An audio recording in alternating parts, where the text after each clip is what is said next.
लोकसभा चुनाव 2024 अपने अंतिम पड़ाव पर पहुंच चुका है। 1 जून तक 40 लोकसभा सीटों पर डटे उम्मीदवारों की किस्मत का ताला 4 जून को खुलेगा। पर उस दिन सिर्फ यही नहीं होगा, बल्कि कुछ पतियों की मेहनत और सामर्थ्य की भी पोल खुलेगी। इस लोकसभा चुनाव में बिहार के कई नेताओं की पत्नियां चुनावी जंग में शामिल है।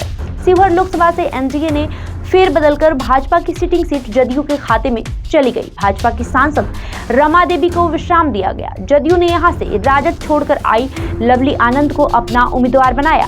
हालांकि लवली आनंद और आनंद मोहन पहले भी सांसद रह चुके हैं, पर लवली आनंद के राजनीतिक उत्थान में आनंद मोहन का काफी योगदान रहा है। अब एक अरसे बाद आनंद मोहन सक्रिय राजनीति में आए और नीतीश कुमार ने लवली आनंद को फिर से लोकसभा भेजने का मन बनाया और भाजपा के साथ अंडरस्टैंडिंग भी बनाई। पर टिकट मिलने तक तो आनंद मोहन की मेहनत और सामर्थ्य दिखा। अब जो दिखना शेष है वो है शिवहर से लवली आनंद की जीत, वो भी तब जब वैश्य का भारी विरोध की सूचना मिल रही है। अब तो 4 जून को ही पता चलेगा कि आनंद मोहन के ताल्लुकात में कितनी जान बची हुई है। सीवान लोकसभा की बात करें तो सीवान लोकसभा की कहानी भी कुछ शिवहर जैसी है। सीवान लोकसभा की सिटिंग सांसद कविता सिंह का टिकट कटा और रालोसपा के पूर्व प्रदेश अध्यक्ष और जीरादेई विधानसभा के पूर्व विधायक रमेश कुशवाहा की पत्नी विजय लक्ष्मी कुशवाहा को मुख्यमंत्री नीतीश कुमार ने सीवान लोकसभा के चुनावी जीन में उतारा।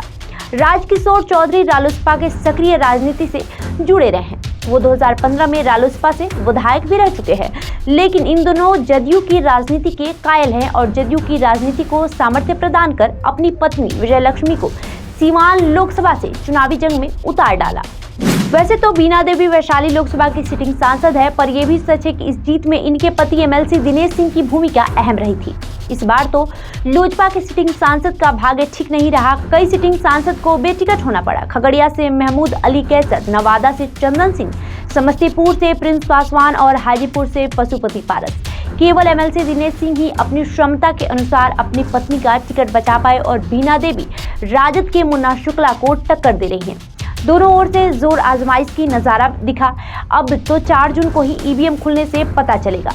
वहीं मुंगेर लोकसभा से खम ठोक रही राजद की उम्मीदवार अनीता देवी के चुनावी समर में आने का किस्सा भी बहुत कुछ कविता सिंह की ही तरह है। कविता सिंह के पति अजय सिंह चुनाव नहीं लड़ सकते, इसलिए अजय सिंह को खरमास में ही शादी करनी पड़ी।